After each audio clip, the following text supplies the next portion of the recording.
It's that time of year again. And it almost feels like Christmas if you're a Toyota person, because ToyotaCon is just a couple weeks away at this point.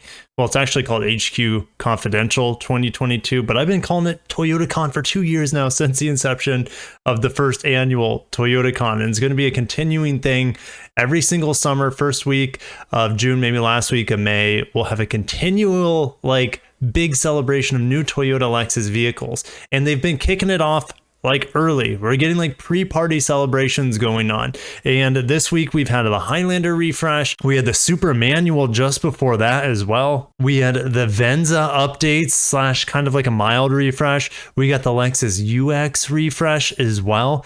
And here we go, 2023 Camry leading the way with updated Nightshade Special Edition. And I'm liking this Special Edition a lot better than I thought the Venzos was pretty good when they showed that, and it's definitely better than the bronze edition of the Highlander in my opinion, because this is going to be a screaming deal if you can get your hands on one.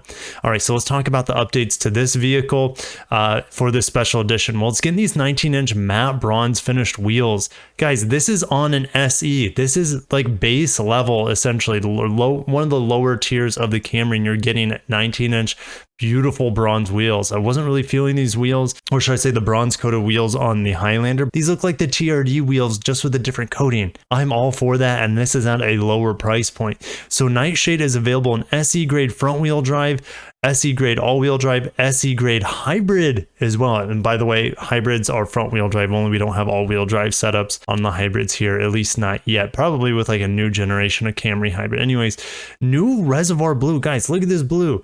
It is super cool, and it is going to be on the Nightshade. There will be other colors on the Nightshade as well. Standard Toyota Safety Sense 2.5 on all Camry models, so radar cruise control, lane keep assist, emergency braking, pedestrian detection, bicyclist detection. I keep going, but blind spot monitor is standard, which is pretty cool. Camry hybrid, yes, still gets over 50 miles per gallon, and I love this because this last sentence saying the Camry offers one of the last V6 engines in the segment is, I feel like they just added this last second as the Highlander got rid of the V6. They're like, well, it's not dead in the Camry yet, so enjoy it in the Camry while it lasts. So long live the V6 for Toyota vehicles.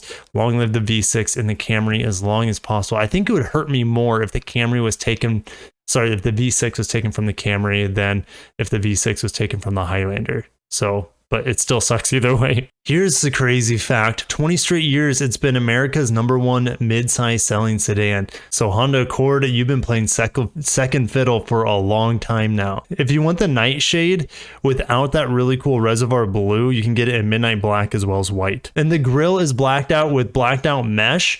And that's taken from the Camry TRD, guys. So you're getting Camry TRD styling cues on the wheels, on the front bumper, from the TRD model, like one of the more expensive Camrys on the market. You also get a black rear spoiler on the Nightshade, black mirror caps, and black exterior badges, and black trimmed headlights and taillights for a dose of attitude. This is a really like well executed special edition. I hope I get to see one in person in this new Reservoir Blue as well. The Nightshade package accounted for 5% Camry sales in 2021, and for 2022 it's on track to be about 7%. So they know it's a successful moneymaker for them, and they're probably going to keep offering it every single year. And I think this is probably the best Nightshade model that I've seen in all of Toyota's lineup. And next year we'll be celebrating 40 years, the 40th anniversary of the Camry in America. That's going to be really, really cool. All right, let's talk about how the grades break down. You're going to get 5 grades on the front wheel drive model, LE all the way up to XSE. You'll have 5 grades on the all-wheel drive model, the same grades. You'll have 5 grades on the hybrid and 3 grades for the V6. So only the top models, XLE, XSE, as well as the TRD model, which I think that's what it was before. And the front wheel drive LE model will get you 32 miles per gallon. Of course, that's 4-cylinder. And then the 4-cylinder hybrid LE will get you 52 combined. That's just crazy. And you might be saying, Kirk, what about the interior? Because all the other Toyota and Lexus products that I've covered this week so far have all got the new updated software. And unfortunately, we still have the old school software on here. Now, that doesn't mean you don't have Android Auto or Apple CarPlay, because you will have those features. They're going to be wired. They won't be wireless. And you'll still have this archaic system here.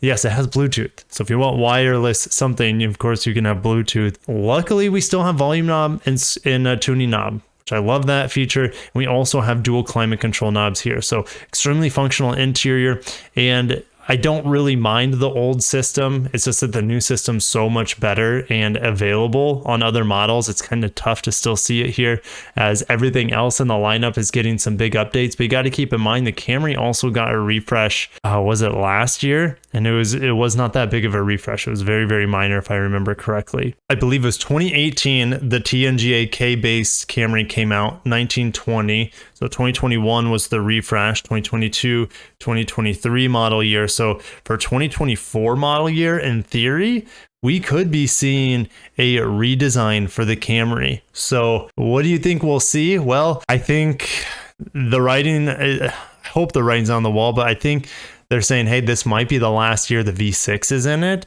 That's a possibility. If we go to the sales numbers here, the Camry's still holding strong. In fact, the sales rebounded a little bit in 2021 after a steady decline since about 2015. Now, at peak, now I don't know what peak was all time, but this over at Car Figures is going back to 2005. But in 2007, they sold 472,000. In 2021, a little over 300,000 units, and that is still a ton of metal that they are shipping for the Camry. So the Camry is still going to get a ton of attention in the next generation. Still going to be built on the same platform, but they'll be able to modify some things, improve it, improve the ride quality. In theory, you would think that they would give us a hybrid system that's a little bit more potent than the low 200. I think it's 208 horsepower on the Camry, but we're at least a year away from that. And what better way to celebrate 40 years of the Camry being in America than give us a whole new generation of Camry, all new technology, all new design. It would be awesome. And this last year, I think this could be the last year of the Camry in this current body style. I think this Nightshade Edition is a home run. We don't have official pricing on it yet, but the fact that it's an LE and you're getting all these cool upgrades on it, to me, it seems like a very good buy. And you can get it in the hybrid, which the hybrid for me is a way to go, especially with $4 to $5 per gallon gasoline. And it is kind of unfortunate that we're not getting the new Toyota software. But guys, if we're just 1 year away from a full redesign, inside, outside, new powertrains as well, because I don't expect the V6 to come along with the new generation, then it's probably worth waiting until then if you really have to have that new software. But anyways, I'm going to end it there. What do you think of the Camry Special Edition? It's good to have blind spot monitor standard now, I guess, with Toyota Safety Sense 2.5. I'm going to end it there. Thank you so much for watching. Make sure you're subscribed for more Toyota Lexus news updates. ToyotaCon, which is essentially Toyota's big media convention that is going to be happening on a yearly basis. I talked about it at the beginning of the video, but definitely stay tuned because I'll be giving you guys hands-on stuff on all the vehicles that I've shared so far, and probably some vehicles that haven't even been announced yet. Potentially the Crown, potentially maybe the Lexus RZ. I know that that vehicle's announced and people have been driving it around the world, but not here in the United States yet. So we'll see, as well as the new Sequoia. Hope, fingers crossed, I'll get to drive that vehicle as well. But I'm going to end it there. Thanks so much for watching. Subscribe, like I said, for more Toyota Lexus news updates. Catch you in the next video. Thanks so much for watching. Peace out.